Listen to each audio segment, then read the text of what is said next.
Tonight, my show isn't about politics or defense or national security or VIP thuggery or any of the other things you've come to expect on my show every day. Today, viewer, the story is about you, it's about me. Now listen very carefully to what happened today. 4,000 people fired from a single company on a single day. The reason they've been fired? AI has taken their jobs. Literally that. American businessman Jack Dorsey, most famous for being the founder of Twitter and chairman of the tech giant Block, has just done what most CEOs have only hinted at so far. In a public memo that's gone viral, he has announced the firing of 4,000 of his employees from the company's roughly 10,000 strong workforce. And he has tied that decision explicitly to AI doing much of that work already. He says doing it in one fell swoop is more humane than death by 1,000 cuts. So rather than fire people just a few hundreds at a time, he has fired 4,000 people in one go. But that is exactly what makes this moment so chilling and why it relates to you and me. Those firings, which are happening in the United States, and includes people all across the world, including here in India, a single memo, just picture that, viewer, a single day, and an entire mid-sized workforce has just evaporated, just like that. Because if a tech company like Block, which employs hundreds of Indians, can do this, who's next?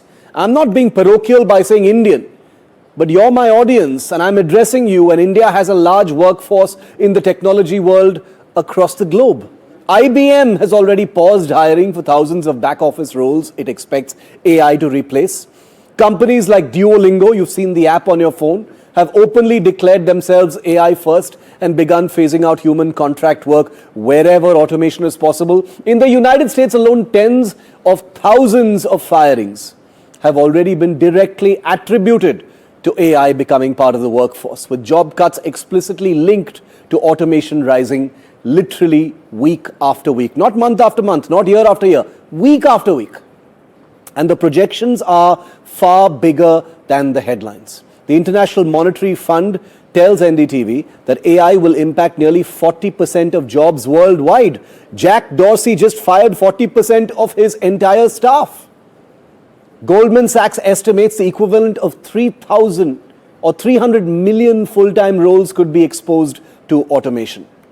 The World Economic Forum projects that by 2030, that is just 4 years from now, around 92 million jobs will be permanently displaced globally, even as new ones are created, except we don't know what those jobs are. India is in the middle of this storm. This is not some distant thunder or turbulence that's happening in the United States. It's happening here. And that's why tonight, this is my lead story, and I hope you are paying attention because I don't mean to be alarmist. This is a reality, and the sooner we take cognizance of it, the better. Indian IT companies are already under pressure as AI compresses project timelines and reduces billable hours. Industry leaders are pushing employees to adopt AI aggressively, even at the risk of shrinking traditional revenue models. Surveys now show that nearly 2 out of 3 companies in India have slowed down their hiring after deploying AI tools. I am in an industry, the media, that stands to be brutally affected by this. So if you are watching this thinking it cannot happen to you, I am sounding the alarm. I am being alarmist because you must be aware and anxious about what lies ahead for you if you are not prepared and not well informed about what AI can do to the workforce. 4,000 people at a big tech company, let me remind you, that generates $24 billion in annual revenue, makes millions of dollars in profit, has still sacked those 4,000 people. They didn't need to, but they still did it. Maybe you think you won't be fired tomorrow, but your role will shrink, I guarantee you. No matter what you do, your salary will plateau. Your function runs the risk of getting automated piece by piece until your value quietly evaporates unless you do something about it. And the ironic part is, nobody knows yet what one really needs to do. Jack Dorsey's decision may well be a tipping point, not just one company cutting jobs, but a signal to every boardroom in India and across the world that large-scale AI-driven workforce reduction is now acceptable, practical, digestible, and fast. Even companies with bad management now have an excuse to fire people under the blunt force of AI. This is not distant thunder anymore. The wind has already picked up, and if you want to survive what's coming, you cannot treat AI like a gadget or a chatbot. You have to treat it like survival training. I want to show you what AI and the AI tsunami in terms of its impact on the workforce in India really looks like. Because I've told you what's happened with Block in the United States. Here's what the impact on India so far looks like. 40 to 50% of white-collar jobs could completely disappear. IT services and BPO jobs are already at risk, and they are currently at the most vulnerable. Coders and developers will be practically redundant if something is not aligned very, very quickly, because you've got tools like Claude and others which are completely replacing the role of coders and developers. 26% of all jobs, not just tech and coding jobs, 26% of all jobs in India stand to be impacted because of AI. In early 2026, 30,000 tech positions were directly hit. Either people were fired or replacement positions were not actually actioned in many companies. In TCS, the workforce is down by 20,000 from 2022 levels. TCS is Tata Consultancy Services, one of the largest IT services companies. India's $200 billion IT export industry is directly in the line of fire. Some people are calling it the SaaSpocalypse, some people are calling it something else, but it is directly in the eye of this storm. Now, what is the even deeper impact of AI in all of this? Let's show you the sectors that stand to be impacted. Law has already been impacted because AI is drafting briefs and analyzing contracts. It doesn't need large teams to do that. Finance models, reports, investment memos, AI can do it in a jiffy. It doesn't need large teams. Software, full apps built end to end with plugins that are being released practically on a daily basis. It's a competition to see how much human value can actually be replaced from these technological functions. So software in the eye of the storm, writing, human level content. You already probably are using some level of content generation for writing, for emails, for articles, whatever it is. So you know how that's going to only get better. In medicine, scans, labs, diagnosis, and support. These are all areas, according to Matt Schumer, where things could get replaced, not quickly, but in the blink of an eye. So I've sounded the alarm, except that what I'm talking about and why we're talking about it today is related to someone who has fired 4,000 of his employees in a single day. What does this mean? How do we process this? How do we look ahead? And how does it land here in India? I'm joined by two people who understand how this works and are very much in the business of formulating how the industries, workforces, companies, AI companies, government need to actually understand and interpret this. Dr. Subhi Chaturvedi is an AI tech and policy expert. Ankush Sabharwal is founder and CEO of Coreover AI and Bharat GPT. I'd like to quickly start, however, with Ayush Elavadi, who's NDTV's AI and tech editor. Ayush, Jack Dorsey firing 4,000 people, which is just under 40% of his workforce, in one Twitter memo is something that cannot be exaggerated. This is the AI-driven job loss hurricane hitting hard, Ayush. Absolutely, Shiv. I think the time is now. People spoke of so many things happening in AI with timelines that seem to be much longer, but things are happening much sooner. And it's not being alarmist like you mentioned in your link earlier. This is happening all around the world, right? This particular one at Block really caught our attention, but it's been happening for the past weeks and months, not only in the US, but also here in India. Remember, India really built the back office of the world during the IT revolution. The AI revolution is here. And rather than speaking of some of the pros, well, it's happened here in terms of hiring freezes here already. The members already filled.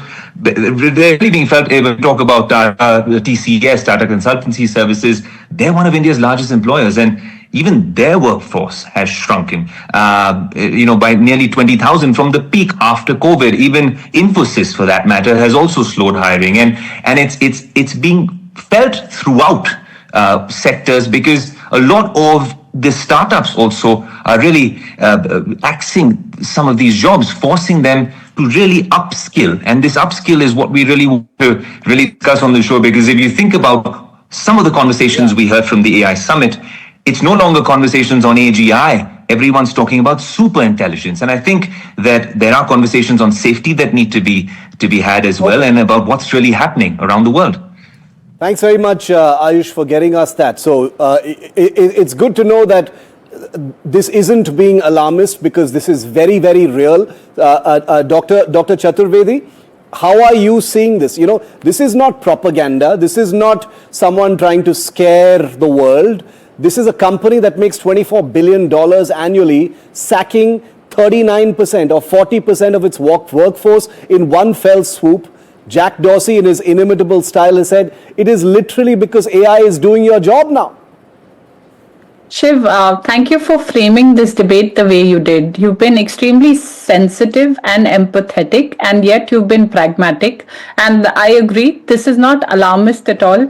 It's time that we woke up and we smelled the coffee. And the good thing about AI and where we're at as a country, because we also have the largest demographic dividend, it's not something where India is going to play catch up. So I was part of the India AI Summit. We were part of the, as knowledge partners, we ran 5 sessions, and the first session was on responsible AI. Then we looked at how India needs to prepare for the future. So if we believe that nothing's happening, that's not true at all. And the idea that, we can look at things in due course of time, that's not going to hold true. It's a bit like when cars were invented and a lot of horse-drawn carriages got impacted. So like you rightly pointed out, there's going to be job transformation. We are looking at about 70 to 80 million jobs being transformed, and we're looking at 110 million new jobs being created.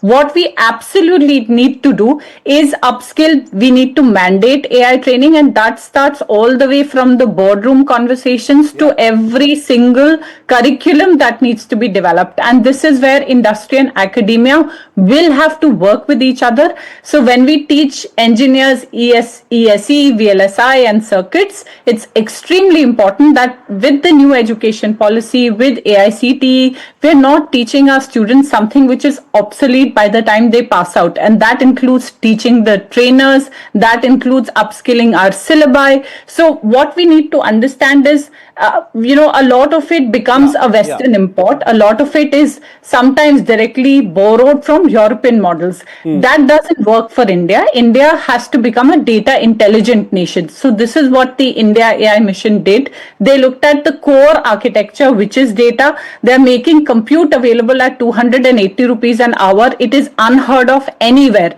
For entrepreneurs and startups, the two crucial things, which is where academia and startups normally cannot compete, the entry barriers are high. How will you get access to compute? So over the course of the 2 budgets, that's what Government of India did. That's what the India AI mission did. They looked at purchasing first 18,000, now 30,000 GPUs. And they're saying we are giving you compute as a service. We are also ensuring that, what you did and what you learned and you became back-end offices, that's not going to work anymore. So real unlocks are going to happen when you're looking at IP creation, when you're looking at patents, when you're saying, I will not just go after global businesses, but India has to chase GCCs. So 70% of the world's GCCs are being located. You're also hearing some of the largest campuses globally being opened here, and that's because we have the talent.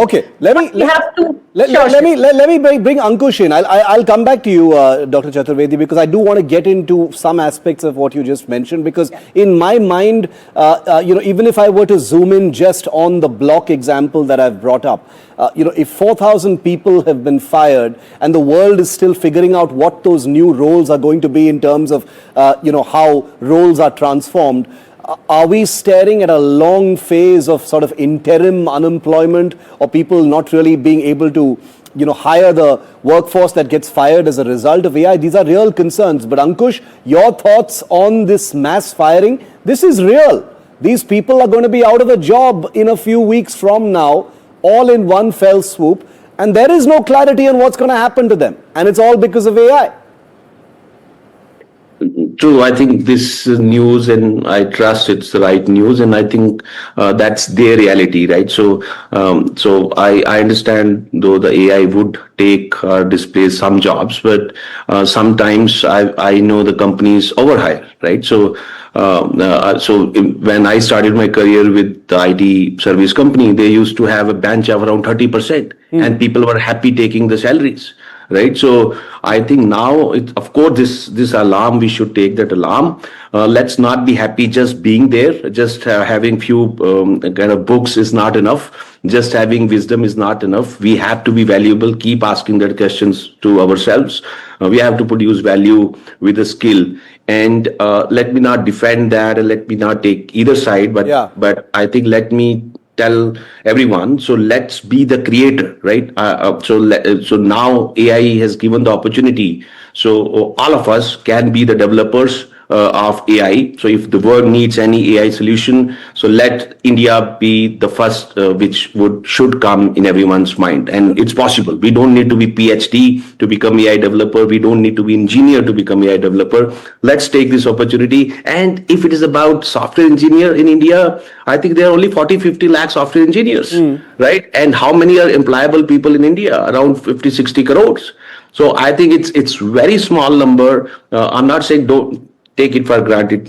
Hear the news, get alerted, upskill yourself, and we would do better soon. I just somehow feel that it's not just the tech world. I feel that this is only an indicator, because there are sectors across the board that stand to be impacted by job loss. The media, the industry that I am in, you can already hear the murmurs. Every industry, there are Bollywood films being made completely with AI. At a fraction of the cost. I just did a session on that at the NDTV AI Summit. Right now we are smiling and laughing and saying, this is happening on the edges. Very soon it will be a central reality, because the costs will simply not justify anything else. But I take both your points on this. Obviously something needs to be done. My question to you is, everybody has two questions on their mind right now. One, will my job be replaced by AI? And two, how can I save my job? What do I need to learn in order to save my job? I'm simplifying it vastly, but we have to remember that not everyone is in tech today. How are you speaking to the government? I know you consult with them as well, Dr. Chaturvedi. How are they seeing this? Because this could have a huge economic effect. Thank you, Shiv. Shiv, I think we're blessed because we have a prime minister who not only engages with tech, he sees that as a true unlock. So when it comes to his vision and the people at the helm of things right now, you have an IT minister who's himself a UPenn grad, and then you have some of the best bureaucrats that are heading the ministry today. So what you're looking at are direct consultations with the industry. The policy is not top down. It's not just Delhi deciding one day, waking up and saying this is how it's going to be.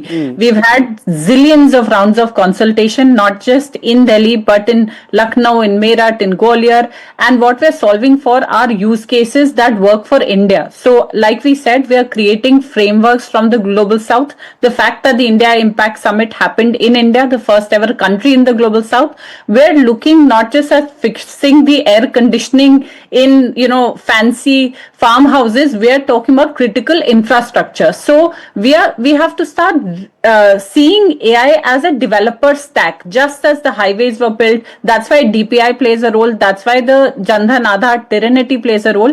And yes, you should be worried. Will my job be gone? And the more important question, like you put it, is what can I do about it? So Shiv, here is where, if you take the journalism example, we are in a geopolitical flux where every day there is a new front that opens. So somebody with your background and unique training and education, we talk about Dario, but we should also be listening to what Daniela Amoda is saying. And she says, I'm not just looking for coders, I'm looking for people with humanities, social sciences, which is how we need to start looking at AI. We need to start looking at it not as a vertical, but as a horizontal.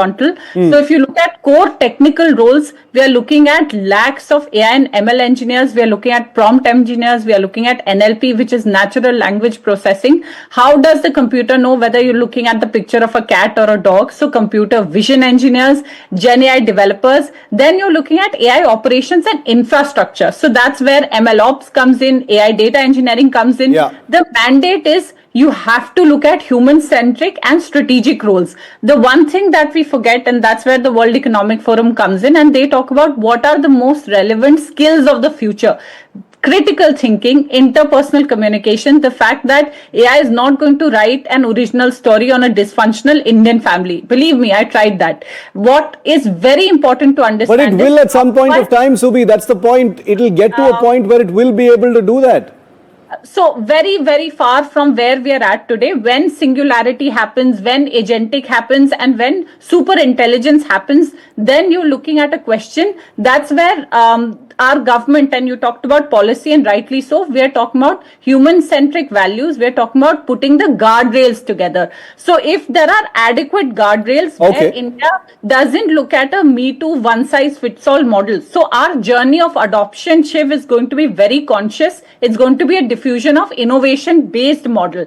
So we are not going to, tomorrow wake up and say my entire business for an SME or an MSME is going automation, full scale.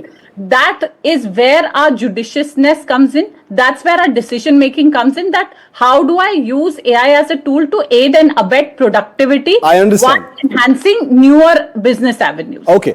My only concern in all of this is that, if I consider myself smart as far as AI is concerned this week, I'm going to feel very dumb next week if I don't progressively upskill. They're all in the same. It is a ridiculously geometric kind of progression. Ankush, you're in the trenches, my man. You do this for a living. You know how it is. The anxiety is real. You can keep up, but it's a moving target. So, when people fear that they are not able to keep up with this rapidly changing sort of thing, and it's changing so geometrically, many of the things that Subi says are very, very real, but I wonder whether, those things will be replaced in maybe a month, 2 months, 6 months, 1 year from now. Okay, so hold on, right? So think big, right? So few decades ago, there were no ACs, right? There were no fridge, washing machine, microwaves. Someone created it, right? So now if you think 2 companies can change the world, so there is a need of 100 more companies like that, right? So if someone is giving the prompt and the code is getting created, so maybe the immediate next version would be write the code and some physical AI would be created. So think of us as creators. Don't think the life is just limited and we have found some ways to make money and that's it. So whatever jobs which we have created for ourselves in society, if that you think that's the only job, of course, we all have to be worried. But think about increasing the horizon. Think about creating more fields, right? So now it's an opportunity, right? So maybe with existing tools, we can create a lot more. Maybe we need a lot more tools to create something which you've never imagined. Maybe few problems which we already think, why we are doing this online? Why I'm not with you in your studio and doing it? Right? Yeah. Why we are not thinking the what is that called as teleportation? Right? So why it's not possible? Right? If the phone call I can do, if my voice can reach you, why not smell? Why not the touch? So there a lot more thing can be done. So let's increase our horizons and challenge ourselves, challenge existence, and create something. And see, I believe in the current ways which we are doing, AGI, Super AI, the God AI is not possible at all. Yeah. As I always say, my mentors have not written book that their knowledge is not there in the LLMs which we have. Yeah. So we can do a lot more. Let's trust ourselves and let's be the land of creators. I want to thank the both of you because I'll tell you why. I decided to be the alarmist and the pessimist today because I knew that the both of you are going to be the optimists here because you are in the trenches of this. You know much more about it than I do. So I wanted you to be both the voices of, A, of reason, 2, of data, and 3, saying that, listen, all is not lost. Chill, let Shiv Arur paint this nightmare picture of everyone's job going tomorrow. But we are here to tell you that there are good things ahead. So I thank the both of you, Subi and Ankush. It was a pleasure speaking to you both on an important story that I think will come to define our time, certainly our lifetime. And I hope to have you back on the show very, very soon. Thank you both for being with me today.